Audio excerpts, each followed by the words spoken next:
नमस्कार दोस्तों, Takshashila education point के इस ऑनलाइन प्लेटफॉर्म पर आपका स्वागत है और मैं हूं आपके साथ सन्नी यादव। तो देखिए दोस्तों, हमारा भारतीय संविधान चला हुआ था और भारतीय संविधान के अंतर्गत यदि हम बात करें तो हमने जो हमारा भारतीय संविधान था, भारतीय संविधान में लास्ट हमने बच्चों महान्यायवादी के बारे में पढ़ लिया था। महान्यायवादी के विषय बच्चों हमने लास्ट पढ़ लिया था। इसी के साथ बच्चों अगर बात करें तो आज जो हमारा टॉपिक होगा, आज हमारा टॉपिक होगा संसद, पार्लियामेंट।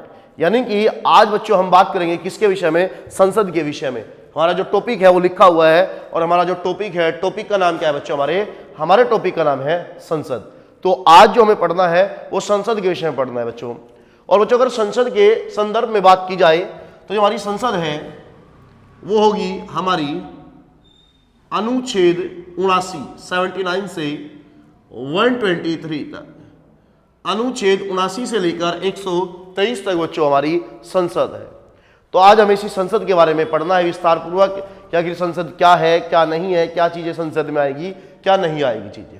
तो देखो बच्चों, अगर हम संसद की बात करें बच्चों तो संसद को हम विधायिका भी बोल देते हैं। विधायिका का अर्थ होता है बच्चों विधान का निर्माण करने वाली, विधान का निर्माण करने वाली अर्थात कानून का निर्माण करने वाली। तो संसद है बच्चों 79 से लेकर 123 तक। और संसद ही बच्चों हमारे देश में कानून का निर्माण करने का जो कार्य करती है बच्चों, वो कौन सी संस्था करती है? तो वो संसद ही करती है बच्चों। तो आइए देखते हैं हमारी संसद क्या कहती है, क्या नहीं कहती है। तो हमारी संसद से संबंधित बच्चों जो पहला अनुच्छेद है वो है हमारा अनुच्छेद 79, आर्टिकल 79। और बच्चों अगर अनुच्छेद 79 की बात करें हम तो हमारा अनुच्छेद 79 कहता है कि संसद का निर्माण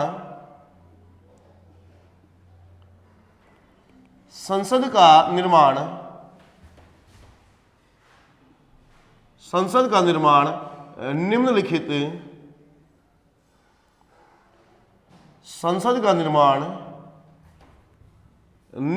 के मिलने से होगा।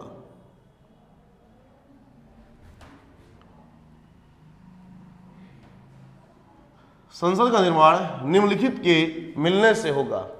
बच्चों जो हमारा आर्टिकल 79 है, आर्टिकल 79 कह रहा है कि जो संसद है हमारी, जो पार्लियामेंट है, उसका जो निर्माण होगा आपका इनके मिलने से होगा। किस किस के मिलने से होगा बच्चों? अगर बात करें हम तो संसद में आएगा बच्चों हमारा राष्ट्रपति, और संसद में ही होगा बच्चों हमारा लोकसभा,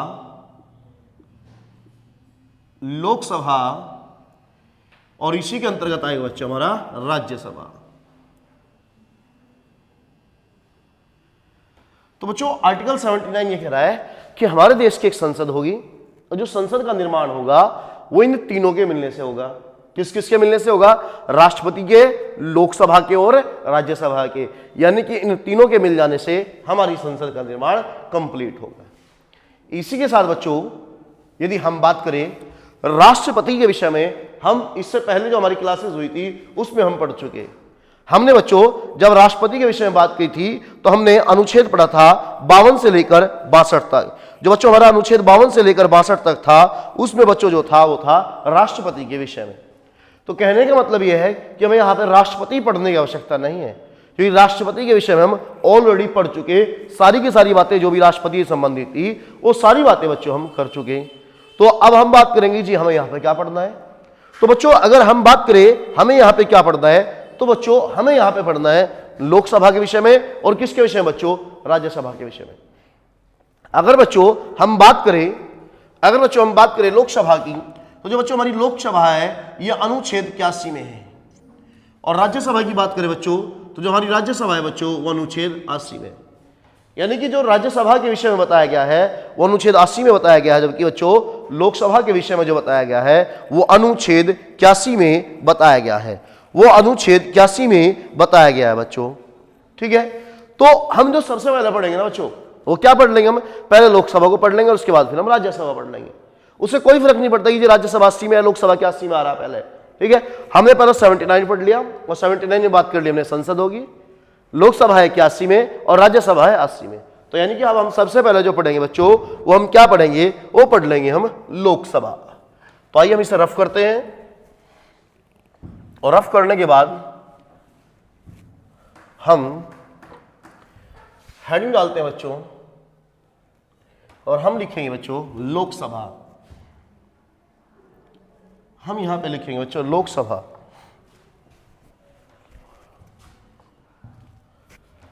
हम लिखेंगे यहां पे बच्चों लोकसभा। तो अगर बच्चों हम लोकसभा की बात करें तो हमारा जो लोकसभा है वो हम ऑलरेडी बात क्लियर कर चुके हैं कि लोकसभा जो है वो हमारा अनुच्छेद 81 में आर्टिकल 81 है। आर्टिकल 81 जो है उसमें लोकसभा के विषय में बताया गया है। तो आइए हम देखते हैं लोकसभा का गठन कैसे होगा, क्या प्रोसीजर होगा, क्या सारी की सारी चीजें हैं, उन सभी के विषय में आइए एक बार विस्तार पूर्वक अध्ययन कर लेते हैं बच्चों। देखिए जो हमारी लोकसभा है बच्चों, इस लोकसभा का अगर हम शुरुआती नाम की बात करें तो उसका शुरुआती नाम बच्चों हाउस ऑफ कॉमन था। हाउस ऑफ कॉमन था, लेकिन उसके बाद 1954 में बच्चों इसका नाम जो बदल कर दिया गया वो क्या कर दिया गया, लोकसभा कर दिया गया। तो इस बिंदु को हम यहां पे लिखते हैं,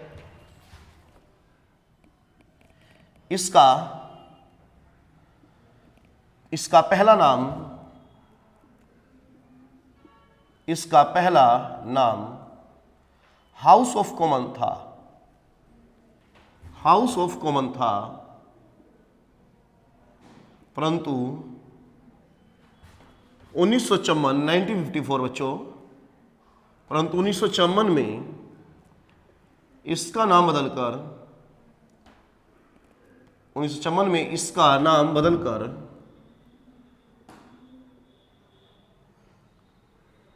परंतु 1954 में इसका नाम बदलकर लोकसभा कर दिया गया।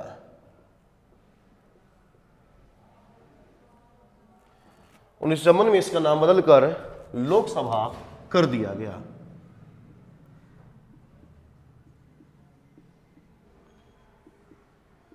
तो बच्चों हमने कहा कि जो हमारी संसद में जो हमारा लोकसभा है, तो लोकसभा का जो नाम था बच्चों वो हाउस ऑफ कॉमन था, और 1954 में बदलकर बच्चों इसका नाम क्या कर दिया, लोकसभा कर दिया गया बच्चों।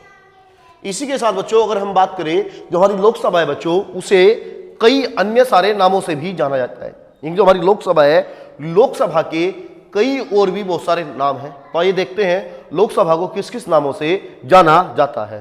तो बच्चों हम लोकसभा की बात करें तो हम यहां पे बिंदु लिखेंगे, इसे अस्थायी सदन, इसे अस्थायी सदन कोमा प्रथम सदन,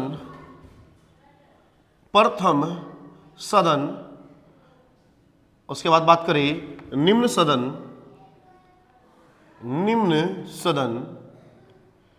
और इसी के साथ बच्चों बात करें तो प्रतिनिधि सभा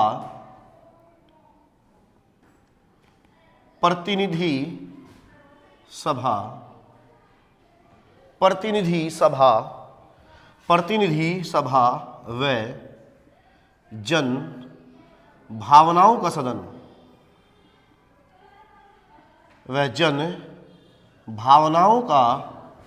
कहा जाता है।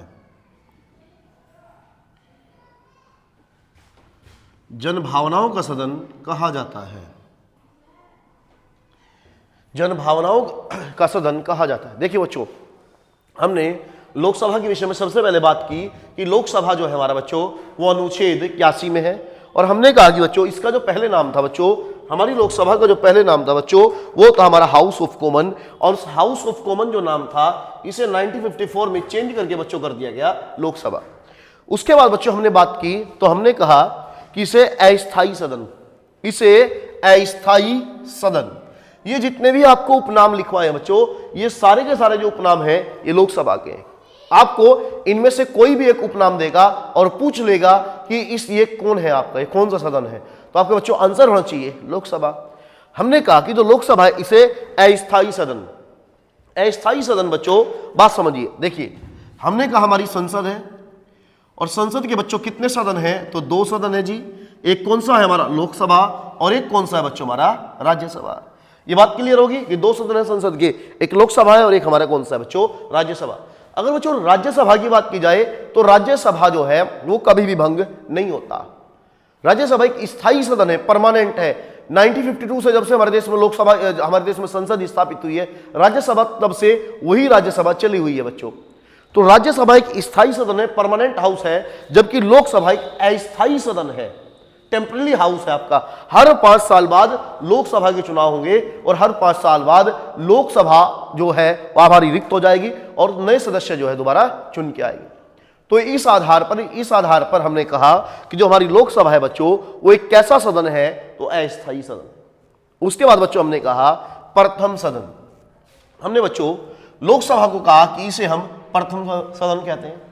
अब जो प्रथम सदन कहने का कारण यह है, प्रथम सदन कहने का कारण यह है बच्चों कि जो हमारी संसद के 2 सदन है, लोकसभा राज्यसभा, मोस्टली जो हमारी संसद में विधेयक लाए जाते हैं, जो मोस्टली बिल लाए जाते हैं, तो उनमें से जो अधिकतर जो हमारे बिल हैं वो हमेशा लोकसभा में रखे जाते हैं पहले। फॉर एग्जाम्पल धन विधेयक, अगर हम मनी बिल की बात करें तो मनी बिल जो होगा, धन विधेयक होगा, वो हमेशा सबसे पहले कहाँ आएगा, लोकसभा में आएगा। तो इसी वजह से बच्चों हमने लोकसभा को कहा प्रथम सदन। ठीक है बच्चों। उसके बाद हमने इसे नाम दिया निम्न सदन। हमने कहा निम्न सदन। निम्न सदन इस वजह से कहा बच्चों कि जो हमारा लोकसभा का चुनाव है, लोकसभा के चुनाव में जो मतदान होता है, जो वोट डलती है, वोट डालने वाली बच्चों जनता होती है। तो अगर एक समाज के निम्न से निम्न वर्ग का व्यक्ति भी अगर चुनाव में खड़ा हो और जनता उसे पसंद कर ले तो लोकसभा में पहुंच सकता है। इसी वजह से बच्चों इसका नाम क्या हो गया, निम्न सदन हो गया। निम्न सदन हो गया। समाज के निचले वर्ग से भी, निम्न से निम्न वर्ग से भी जो व्यक्ति है वो चुनाव लड़कर जीतकर लोकसभा में पहुंच सकता है। जबकि बच्चों यदि राज्यसभा की बात की जाए तो राज्यसभा का बच्चों जो चुनाव होता है वो अप्रत्यक्ष होता है, इनडायरेक्ट होता है, और उसमें जनता सीधा भाग नहीं लेती। जब जनता सीधा भाग नहीं लेती तो समाज के निम्न वर्ग के व्यक्ति का जाने का मतलब ही नहीं। यहां पे जो वोट डालते हैं, विधायक डालते हैं, एमएलए वोट डालते हैं बच्चों।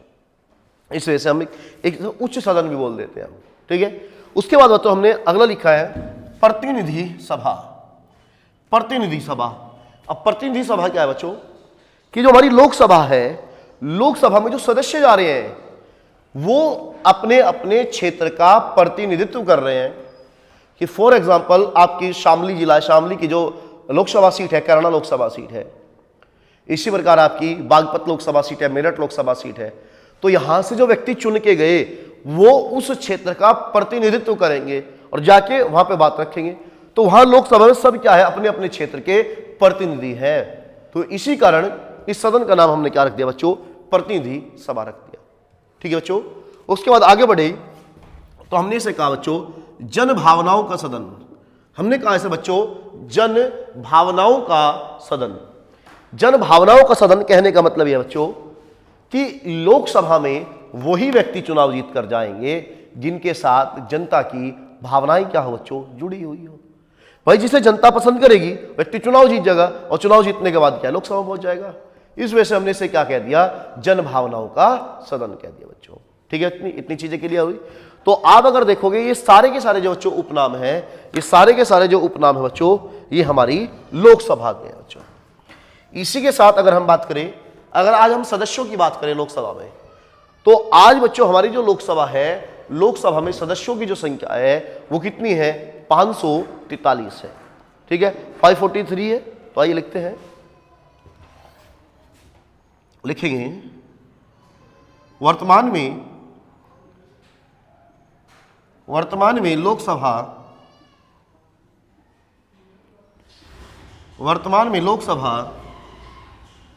सदस्यों की संख्या,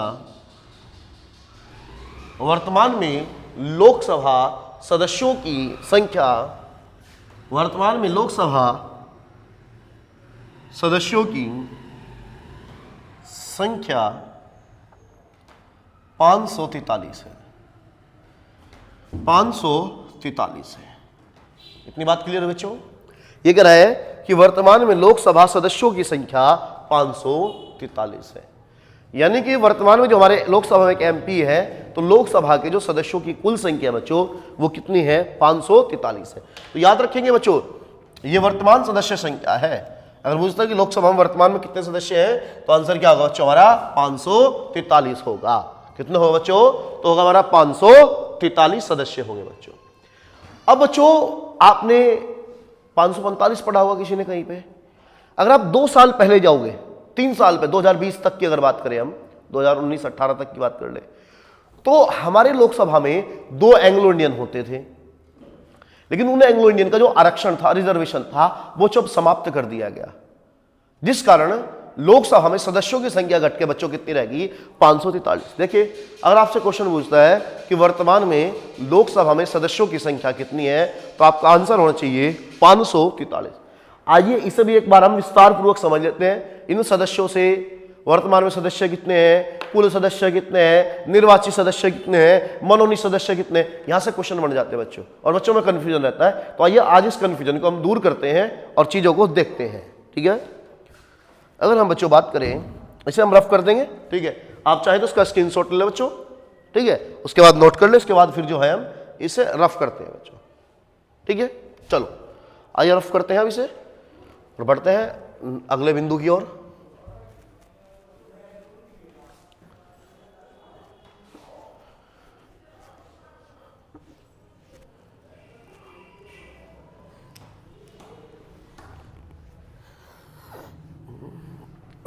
चलो बच्चों देखते हैं, अगर बच्चों हम लोकसभा में टोटल मेंबर्स की बात करें, हमने कहा कि वर्तमान में अगर बात करें तो कितने? 540 है, लेकिन अगर बच्चों हम सीटों की संख्या की बात करें तो ये देखते हैं कितने।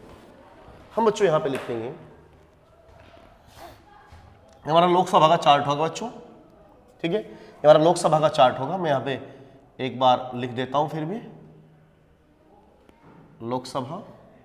बच्चों अगर आपका कोई भी क्वेश्चन है इससे जुड़ा हुआ, संविधान से जुड़ा है, या कोई भी चीज़ समझ में नहीं आती, कोई ऐसा टॉपिक है जो आपको समझ में नहीं आ रहा, तो आप उसे कमेंट में बता देंगे कि सर ये चीज़ समझ में नहीं आ रही। या अगर आपको कोई भी क्वेश्चन है तो आप उस क्वेश्चन को कमेंट बॉक्स में छोड़ सकते हैं, हम उसका रिप्लाई करेंगे आपको। या आपको कोई टॉपिक, ऐसा टॉपिक चाहिए आपको कि जी वो टॉपिक हमारे समझ में नहीं आता संविधान में, वो समझा दीजिए, पढ़ा दीजिए। वैसे तो हम क्रमवार चीज़ों को लेकर चले हैं, लेकिन फिर भी ठीक है, अगर आपको कोई सुझाव तो आप कमेंट बॉक्स में लिख सकते हैं। ठीक है, अगर बच्चों हम लोकसभा की बात करें तो लोकसभा में अधिकतम जो सदस्य हो सकते हैं बच्चों, वो कितने हो सकते हैं? 552। और यहां पे बच्चों हम लिख देंगे अधिकतम सदस्य। तो लोकसभा में बच्चों अधिकतम सदस्य कितने हो सकते हैं? 552। अब बच्चों जो 552 सदस्य है ना, इन सदस्यों को 2 हिस्सों में तोड़ दिया हमने। इन सदस्यों को 2 हिस्सों में तोड़ दिया, 550 और 2, 550 और 2। अगर बच्चों इन्हें 550 सदस्यों की बात करें तो ये 550 सदस्य जो बच्चों होंगे, ये होंगे हमारे निर्वाचित। ये बच्चों क्या होंगे? हमारे निर्वाचित। ये जो 550 सदस्य होंगे बच्चों, ये होंगे हमारे निर्वाचित। ठीक है, ये होंगे बच्चों हमारे निर्वाचित। ठीक है, और 2 सदस्यों की बात करें बच्चों, ये होंगे हमारे मनोनीत। ये 2 सदस्य होंगे बच्चों हमारे मनोनीत। और जो 2 मनोनीत सदस्य होंगे बच्चों, इन सदस्यों को कहा जाता है Anglo Indian. Anglo Indian, Anglo Indian Hindi में इन्हें बोल देते हैं बच्चों आंग्ल भारतीय। ठीक है, तो अधिकतम सदस्यों की बात करें तो कितने हो सकते हैं? 550। यानी अगर मुझे देखिए अधिकतम सदस्यों की संख्या 550, अधिकतम 552 होंगे। मैंने 550 बोल दिया, अधिकतम कितने हो सकते हैं बच्चों? 552।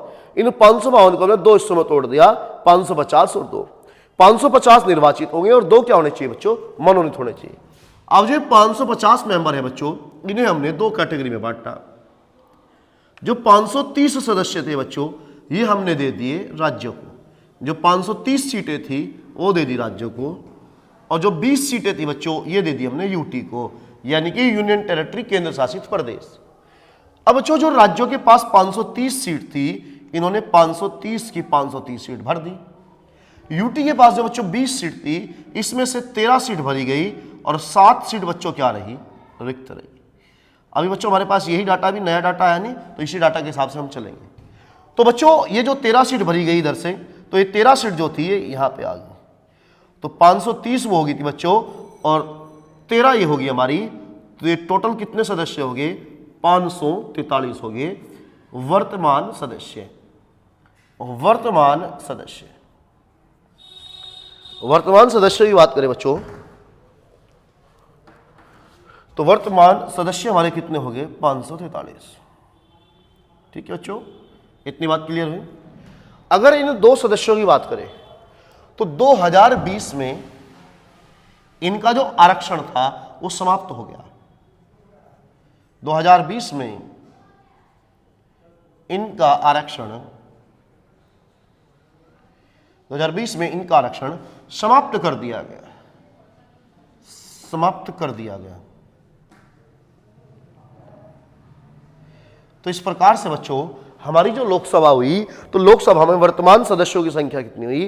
543। अब बच्चों इस चीज को यहां पर ध्यान रखिए, अगर आपसे पूछे कि लोकसभा में अधिकतम सदस्य कितने हो सकते हैं? 552। अधिकतम सीट कितनी हो सकती है? 552। आपको होगी जी कि जो एंग्लो इंडियन था उन्हें तो हटा दिया हमने, एंग्लो इंडियन को हटा दिया सदस्यों, उनका आरक्षण खत्म कर दिया हमने, उनका आरक्षण खत्म कर दिया, जबकि उनकी सीट अब भी है। अगर सरकार कल को उन्हें दोबारा आरक्षण देना चाहे तो दे सकती है। मान लीजिए बच्चों जहां मैं खड़ा हूं इस समय, तो इस रूम में अगर बात करें तो इस रूम में बच्चों की जो कैपेसिटी की संख्या है, हमने कहा कि वो 150 है, यहां पे 150 सीट है, तो अधिकतम बच्चे कितने बैठ सकते हैं? 150 बैठ सकते हैं। लेकिन बच्चों हमने उस 150 बच्चे बैठे होते क्लास में, हमने उनमें से 2 बच्चों को बाहर निकाल दिया, तो बच्चों की संख्या कितनी हुई? 148। लेकिन सीटों की संख्या भी कितनी है? 150 ही है बच्चों। ठीक है, तो इस बहम में मत पड़ना कि भाई कि लोकसभा में अधिकतम जो सीट या अधिकतम सदस्य 550 होंगे, नहीं, 552 ही होंगे। कल को सरकार अगर चाहे तो आरक्षण दे सकती है, सीट उनकी आज भी है, आरक्षण समाप्त हो गया, वो बात दूसरी है। तो अगर आपसे पूछे कि लोकसभा में सदस्यों की अधिकतम संख्या कितनी हो सकती है, आंसर होगा 552। या मुझे लोकसभा में अधिकतम सीटों की संख्या कितनी होगी, तो भी आंसर होगा 552। 552 में 550 होंगे निर्वाचित, 2 होंगे मनोनीत, 2 जो मनोनीत होंगे वो एंग्लो इंडियन होंगे, और 2020 में इनका आरक्षण समाप्त कर दिया गया। अब जो 550 है, इन्हें 2 हिस्सों में बांट दिया, 530 और 20 में। 530 सीट दी गई राज्यों को और 20 सीट दी गई थी यूटी को। यूटी ने 13 सीट फिल करा दी, 7 सीट रिक्त बची, इस वजह से 530 ही हो गए, 13 इधर से आ गए, 543 सीट बची वर्तमान में, और उनका आरक्षण समाप्त हो गया। अब यहां से कैसा भी क्वेश्चन पूछ ले आप कवर अप कर लोगे। आपसे क्वेश्चन पूछ ले कि लोकसभा में अधिकतम निर्वाचित सदस्य कितने हो सकते हैं? 550। आपसे पूछ ले कि राज्यों से अधिकतम निर्वाचित सदस्य कितने आ सकते हैं? 530। आपसे पूछ ले यूटी से अधिकतम कितने आ सकते हैं? 20। आपसे पूछ ले वर्तमान में यूटी से, केंद्र शासित प्रदेश से निर्वाचित सदस्य कितने हैं? 13। और वर्तमान में मेंबर कितने हैं? 543 है। ठीक है बच्चों, इस टेबल को आप उतार लेंगे, स्क्रीनशॉट ले लेंगे, उसके बाद फिर हम आगे बढ़ते हैं इससे। इस चीज को आप अपनी कॉपी में जो है नोट कर लेंगे। ठीक है, स्क्रीनशॉट ले लीजिए, फिर उसके बाद हम कंटिन्यू करते हैं चीजों को। ठीक है बच्चों, चलिए अब बढ़ते हैं हम आगे, सरफ करते हैं हम, और फिर लोकसभा के बारे में जो और महत्वपूर्ण चीजें हैं उन्हें हम एक बार देखते हैं, और जो हमारी लोकसभा है उसके बारे में क्या क्या चीजें हैं। अगर बच्चों मूल संविधान की बात की जाए, जो हमारा ओरिजिनल संविधान, ओरिजिनल कॉन्स्टिट्यूशन था, तो अगर बच्चों मूल संविधान की बात करें तो मूल संविधान में बच्चों जो लोकसभा सीटों की संख्या थी बच्चों वो 500 थी। चलिए उसे भी हम लिख देते हैं, जो मूल संविधान था, ओरिजिनल कॉन्स्टिट्यूशन था, उसमें लोकसभा सीटों की संख्या कितनी थी? 500 थी। तो लिखते हैं यहां पे हम मूल संविधान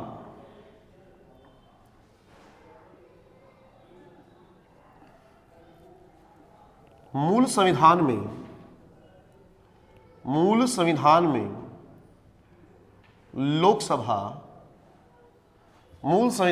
लोकसभा सीटों की संख्या 500 थी। लोकसभा सीटों की संख्या 500 थी।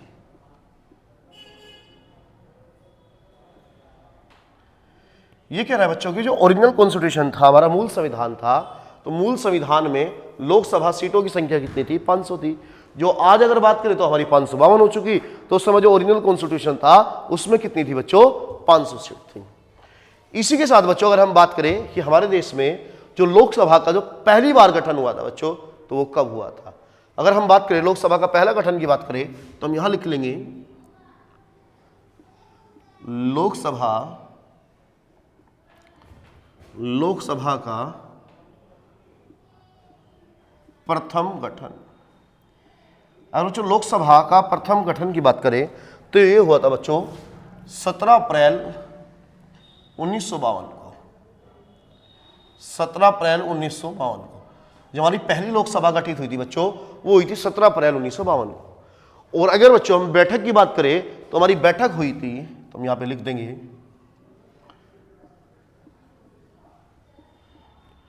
लोकसभा की पहली बैठक, लोकसभा की पहली बैठक, लोकसभा की पहली बैठक हुई थी बच्चों, वो हुई थी 13 मई 1952 को। लोकसभा की जो पहली बैठक हुई थी बच्चों, वो हुई थी 13 मई 1952 को। इसी के साथ बात करें बच्चों, पहले स्पीकर की बात करें तो लोकसभा के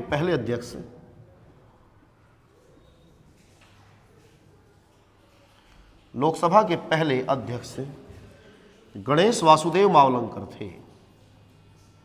गणेश वासुदेव मावलंकर थे, जिन्हें कि बच्चों हम शॉर्ट में जीवी मावलंकर भी बोल देते हैं। इसी के साथ बच्चों अगर हम लोकसभा के पहले उपाध्यक्ष की बात करें, होगा हमारा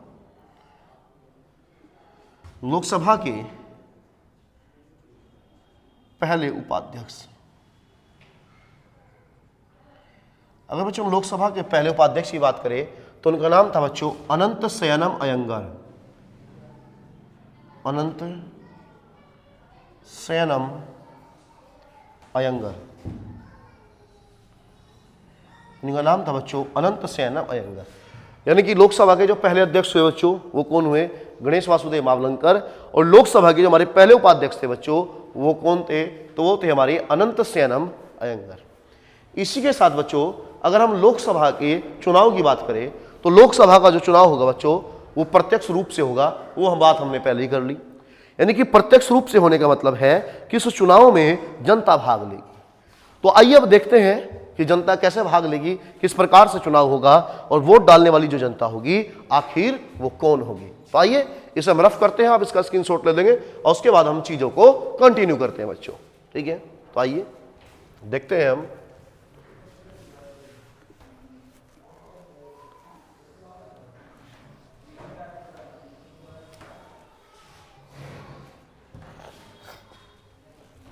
तो आइए बच्चों देखते हैं हम। ठीक है,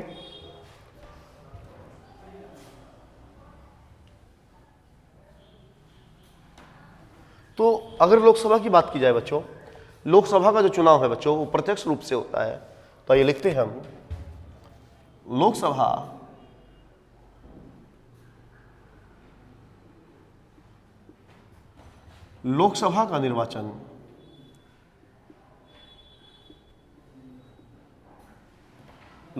का निर्वाचन प्रत्यक्ष रूप से होता है। प्रत्यक्ष रूप से होता है, प्रत्यक्ष रूप से होता है। अर्थात इसमें जनता भाग लेती है। अर्थात इसमें जनता भाग लेती है, जनता भाग लेती है। ये बात क्लियर है बच्चों?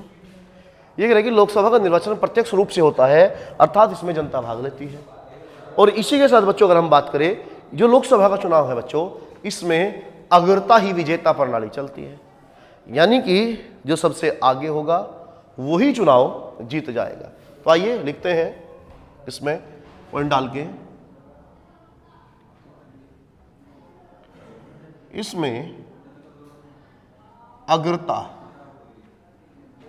इसमें अग्रता ही विजेता, इसमें अग्रता ही विजेता होता है। इसमें अग्रता ही विजेता होता है। इसका कहने का मतलब यह है बच्चों कि जो इसमें सबसे आगे होगा वही चुनाव को जीत जाएगा। वो आगे भला 1 वोट से हो, 2 से हो, 3 से हो, 4 से हो, 10 से हो, 1000 से हो, इससे कोई फर्क नहीं पड़ता। अब इसी के साथ बच्चों अगर हम दूसरी बात करें तो जो आज हमारे मतदान करने की जो आयु है बच्चों वो कितनी है, 18 वर्ष है। इससे पहले अगर बात करें बच्चों तो इससे पहले मतदान करने की जो हमारी आयु थी वो 21 वर्ष थी। तो 21 वर्ष से जो घटाकर 18 वर्ष लाई गई बच्चों, इसके लिए हमारे संविधान में एक संशोधन किया गया था और वो था हमारा 61वां संविधान संशोधन 1989। तो आइए बच्चों सभी देखते हैं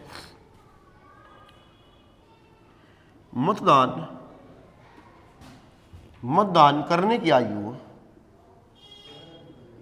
मतदान करने की आयु 21 वर्ष से घटाकर 21 वर्ष से घटाकर मतदान करने की आयु 21 वर्ष से घटाकर 18 वर्ष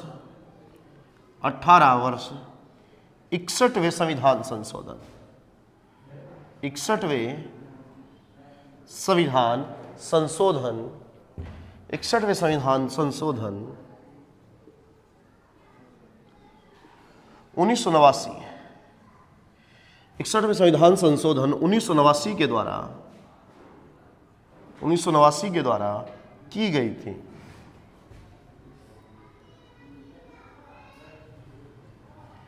61वें संविधान संशोधन 1989 के द्वारा की गई थी। यानी कि जो मतदान करने की उम्र है बच्चों वो 21 वर्ष से घटाकर जो 18 वर्ष करी गई बच्चों, तो वो कब करी गई, 1989 में की गई, 1989 में की गई बच्चों। इसी के साथ बच्चों अब हम देख लेते हैं कि जो लोकसभा का जो सदस्य है, लोकसभा का सदस्य बनने के लिए जो हमारे पास मिनिमम एज होनी चाहिए वो कितनी होनी चाहिए बच्चों। अगर बच्चों हम मिनिमम एज की बात करें तो लोकसभा का सदस्य बनने के लिए बच्चों जो न्यूनतम आयु होनी चाहिए वो होती है हमारी 25 वर्ष। लेकिन लोकसभा का सदस्य बनने के लिए मिनिमम एज होती है 25 वर्ष। यहां पे हम लिखते हैं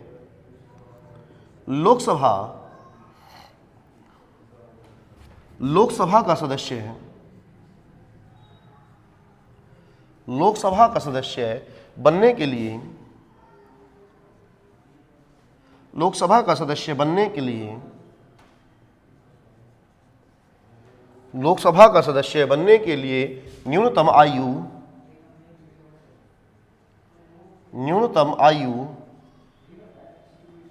25 वर्ष होनी चाहिए।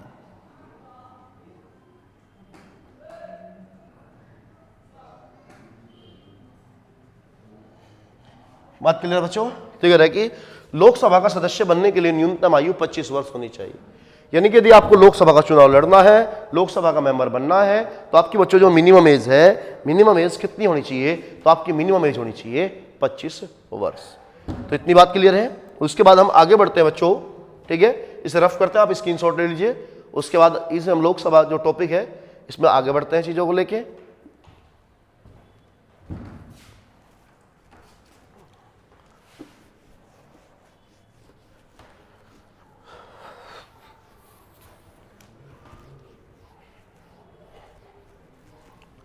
चलिए बच्चों अब आगे देखते हैं। अगर हम बच्चों कार्यकाल की बात करेंगे, अगर हम बच्चों टर्म की बात करें, अवधि की बात करें, तो अगर हम अवधि देखें तो बच्चों जो लोकसभा है, लोकसभा का बच्चों जो कार्यकाल होता है वो 5 वर्ष होता है। और साथ साथ इसके बच्चों जो सदस्य होते हैं, इसके सदस्यों का जो कार्यकाल है वो भी कितना है बच्चों, 5 वर्ष ही है। ठीक है, इतनी चीज क्लियर हुई। तो आइए सर इस पॉइंट को हम लिखते हैं, लोकसभा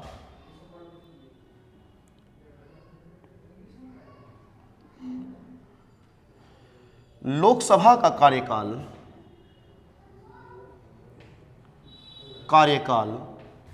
लोकसभा का कार्यकाल व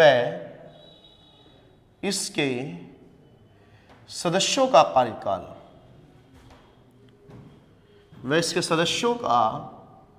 कार्यकाल, व इसके सदस्यों का कार्यकाल 5 वर्ष होता है, 5 वर्ष होता है। बच्चों कह रहा है कि जो लोकसभा है इसका कार्यकाल भी कितना है, 5 वर्ष है। और जो इसके सदस्य हैं बच्चों उनका कार्यकाल भी कितना है, 5 वर्ष है। जब हम अगला टॉपिक पढ़ेंगे बच्चों राज्यसभा, तो हम राज्यसभा में बच्चों बात करेंगे कि जो राज्यसभा है, राज्यसभा का कार्यकाल अनिश्चित है, कोई फिक्स कार्यकाल नहीं है राज्यसभा का। जबकि हम जब राज्यसभा के सदस्यों की बात करेंगे बच्चों, तो राज्यसभा के जो सदस्य होते हैं बच्चों, उनका जो कार्यकाल होता है वो होता है 6 वर्ष। ठीक है, इस चीज को हमें याद रखना है कि लोकसभा का कार्यकाल भी 5 वर्ष है, और जो इसके सदस्य है, इसके सदस्यों का जो कार्यकाल है बच्चों, वो भी कितना होता है हमारा, वो भी 5 वर्ष ही होता है। ठीक है, आइए अगर हम बात करें अब लोकसभा के अध्यक्ष की। भारतीय संविधान के अनुच्छेद 93, अनुच्छेद जो 93 है, उसमें लोकसभा का जो अध्यक्ष है, अध्यक्ष के विषय में बताया गया है कि जो लोकसभा का जो अध्यक्ष है वो कैसे उसका चुनाव होगा, क्या होगा। तो आइए देखते हैं। तो हम लिखते हैं यहां पे नेक्स्ट में डाल के अनुच्छेद 93 लिखेंगे। इसमें लोकसभा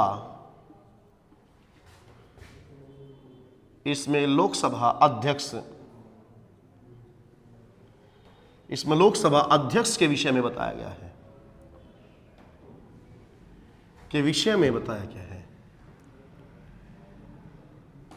इसमें लोकसभा अध्यक्ष के विषय में बताया गया है। इसमें लोकसभा अध्यक्ष के विषय में बताया गया है। इसने कहा है कि जो लोकसभा है, लोकसभा का एक अध्यक्ष होगा, जिससे कि हम स्पीकर भी बोल देते हैं। ठीक है, और जो लोकसभा का अध्यक्ष बनेगा बच्चों, ये याद रखना कि लोकसभा का जो अध्यक्ष होता है, वो अध्यक्ष लोकसभा के सदस्यों में से ही बनाया जाता है। जैसे फॉर एग्जांपल आइए देखते हैं हम, जैसे कि बच्चों हमारे देश में लोकसभा के जो अगले चुनाव होंगे वो 2024 में होंगे। जब 2024 में चुनाव होंगे बच्चों, तो 2024 में जो चुनाव होंगे वो 543 सीटों पे हुए, और जो 543 सीटों पे हुए, ये 543 सदस्य नहीं चुन के आए, दोबारा चुन के आए। हो सकता है इसमें से कुछ नए हो, कुछ दूसरी बार चुनाव जीत के आए, कुछ तीसरी बार आए, कुछ चौथी बार आए, वो हमारे लिए महत्व नहीं रखता, हमारे लिए तो सब नए हैं एक प्रकार से। अब बच्चों मैटर ये आया कि अब अध्यक्ष कौन होगा। अब अध्यक्ष से पहले बच्चों एक पद और होता है, उसे हम प्रोटेम स्पीकर बोलते हैं। और प्रोटेम स्पीकर की बच्चों मैंने चर्चा की थी जब मैंने राष्ट्रपति की शक्ति बढ़ाई थी। तो आपको बच्चों अगर प्रोटेम स्पीकर के बारे में जानना है तो आप जाइए और उसमें राष्ट्रपति जो टॉपिक है उसमें देखिए, राष्ट्रपति की जो विधायी शक्तियां हैं उनमें प्रोटेम स्पीकर जो है उसका वर्णन है बच्चों। वहां से आपको प्रोटेम स्पीकर के बारे में विस्तार पूर्वक जो जानकारी है वहां से आपको मिल जाएगी। ठीक है बच्चों, तो आइए हम देखते हैं। अब बच्चों ये जो 543 सदस्य हैं, ये 543 सदस्य चुन के आए। अब ऐसी परिस्थिति में राष्ट्रपति क्या करेगा, इन सदस्यों को हमें शपथ दिलानी है। जब इन सदस्यों को शपथ दिलानी है तो ऐसे में हमारा जो राष्ट्रपति है वो इन 543 में से एक व्यक्ति को अपने पास बुलाएगा और इस व्यक्ति को शपथ दिला देगा। और जब इस व्यक्ति को शपथ दिला देगा, ये जो एक व्यक्ति है बच्चों, ये क्या कहलाएगा, प्रोटेम स्पीकर कहलाएगा। मैं शॉर्ट में फिर भी संक्षेप में आपको बता देता हूं, ये प्रोटेम स्पीकर कहलाएगा। ये जो एक व्यक्ति है प्रोटेम स्पीकर जिसे हमने कहा, इसका काम बचे हुए 542 को शपथ दिलाना है बच्चों। ये बचे हुए 542 को क्या दिलाएगा, शपथ दिलाएगा। और बच्चों ये बचे हुए 542 को क्या दिलाएगा, शपथ दिलाएगा। जैसे ही इसने शपथ दिलाई, इसका काम खत्म। अब 543 के 542 सदस्य हो गए बच्चों। ठीक है, अब ये 543 आपस में चुनाव करेंगे। इसमें 2 व्यक्ति खड़े होंगे, 3 होंगे, 4 होंगे, जो भी होंगे। जो चुनाव में जीतेगा, मोस्टली जो हमारा सत्ताधारी पक्ष होता है, जिसकी सत्ता होती है, उसी का सदस्य जीतता है। वर्तमान में अगर बात करें तो जो ओम बिरला है, वो जो सत्ताधारी पार्टी है बीजेपी, उसी के सांसद है वो। तो जो भी सत्ताधारी मतलब जो भी चुनाव जीतेगा, उस इन 543 में जो व्यक्ति चुनाव जीतेगा, वो एक व्यक्ति बच्चों क्या कहलाएगा, लोकसभा अध्यक्ष कहलाएगा। और इसे ही बच्चों हम स्पीकर कह देते हैं। और दूसरी चीज याद रखना बच्चों, जो लोकसभा का अध्यक्ष होता है वो कभी भी अपने पद की शपथ नहीं लेता। यानी कि स्पीकर कभी भी स्पीकर के पद की शपथ नहीं लेगा। उसने जो शपथ ली है वो साधारण सदस्य के तौर पर शपथ ली है। इतनी बात क्लियर है। यानी कि जो उसने शपथ ली है वो एक सदस्य के तौर पर शपथ लेगा, न कि लोकसभा के अध्यक्ष के तौर पर शपथ। ठीक है, तो आइए इस बिंदु को भी हम लिख देते हैं। तो लोकसभा अध्यक्ष को बच्चों हम क्या कहते हैं, स्पीकर कहते हैं। तो यहां पे हम लिख देंगे बच्चों इसी के नीचे, स्पीकर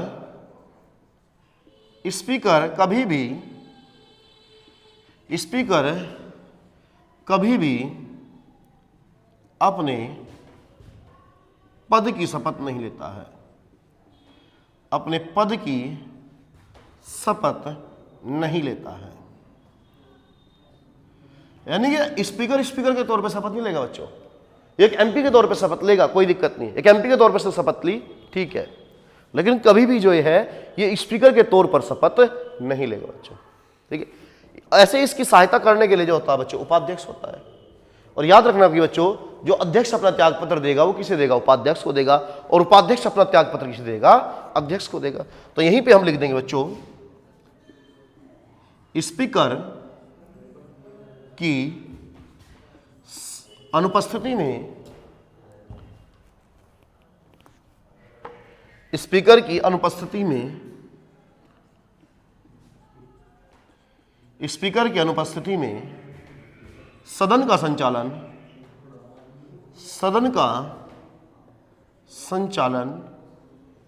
स्पीकर की अनुपस्थिति में सदन का संचालन डिप्टी स्पीकर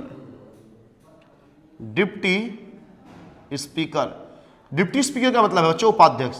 ये चीज मैं बार बार रिपीट कर रहा हूं, स्पीकर मतलब उपाध्यक्ष और डिप्टी स्पीकर मतलब स्पीकर मतलब अध्यक्ष और डिप्टी स्पीकर मतलब उपाध्यक्ष।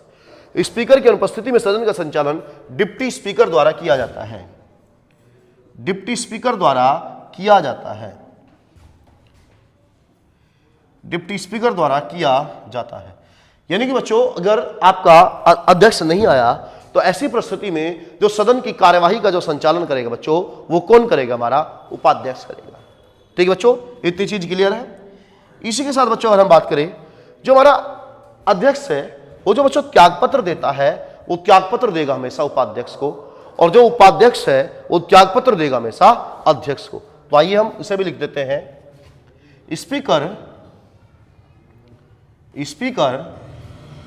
अपना त्यागपत्र डिप्टी स्पीकर को देता है, डिप्टी स्पीकर को देता है। स्पीकर अपना त्यागपत्र डिप्टी स्पीकर को देता है, डिप्टी स्पीकर को देता है, और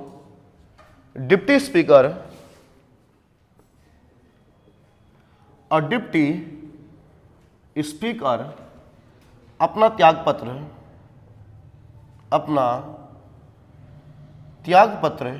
स्पीकर को देता है, अपना त्यागपत्र स्पीकर को देता है।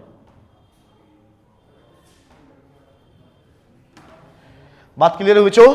ये कह रहा है कि स्पीकर हमेशा जो अपना त्यागपत्र देगा वो डिप्टी स्पीकर को देगा, और जो डिप्टी स्पीकर है अगर उसे अपना त्यागपत्र देना है बच्चों तो वो हमेशा त्यागपत्र जो है वो किसे देगा बच्चों, किसे संबोधित करके देगा, तो वो देगा बच्चों हमेशा स्पीकर को संबोधित करके बच्चों।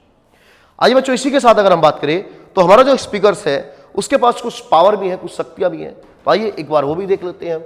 इसका आप स्क्रीनशॉट ले लो, उसके बाद हम इसे रफ करते हैं और फिर आगे चीजें जो है उन्हें कंटिन्यू करते हैं बच्चों। तो आइए इसे रफ करते हैं।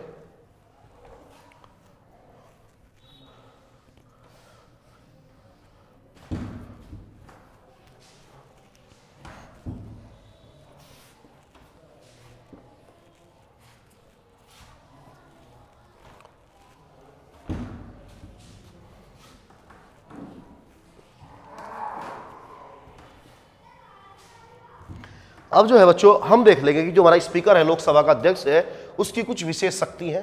उन शक्तियों के बारे में एक बार देख लेते हैं बच्चों। तो यहां हम हेडिंग डाल लेंगे लोकसभा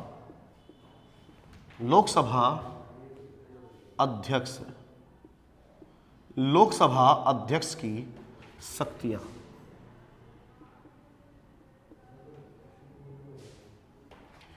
अगर बच्चों हम लोकसभा अध्यक्ष की शक्तियों के विषय में बच्चों बात करें, अगर बच्चों हम लोकसभा अध्यक्ष की शक्तियों के विषय में बात करें तो बच्चों पहली शक्ति यह है कि हमेशा अगर संयुक्त बैठक होगी तो संयुक्त बैठक जो ज्वाइंट हमारी मीटिंग होगी पार्लियामेंट के दोनों सदनों की, तो संयुक्त बैठक की अध्यक्षता हमेशा लोकसभा का अध्यक्ष करेगा। ये बात जब हमने राष्ट्रपति पढ़ी थी तो वहां पर भी इस चीज का जिक्र करा था हमने। तो यही आइए बच्चों यहां पे लिखते हैं हमेशा संयुक्त बैठक, संयुक्त बैठक की अध्यक्षता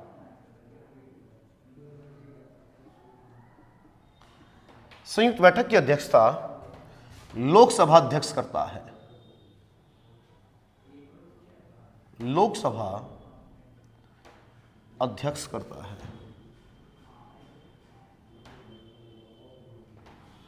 संयुक्त बैठक की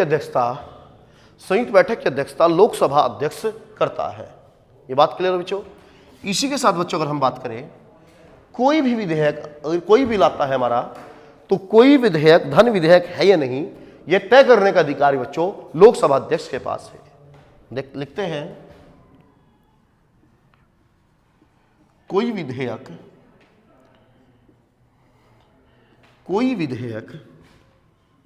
धन विधेयक है या नहीं, कोई विधेयक धन विधेयक है या नहीं, कोई विधेयक धन विधेयक है या नहीं, ये तय करने का अधिकार, तय करने का अधिकार, ये तय करने का अधिकार भी, यह तय करने का अधिकार भी लोकसभा अध्यक्ष के पास है। यह तय करने का अधिकार भी लोकसभा अध्यक्ष के पास है। लोकसभा अध्यक्ष के पास है।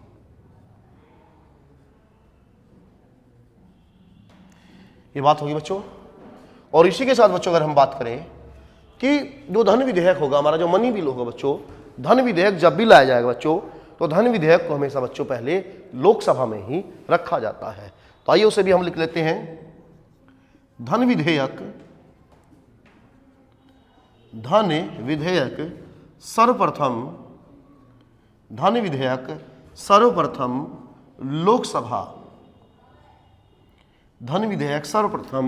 लोकसभा में ही रखा जाता है।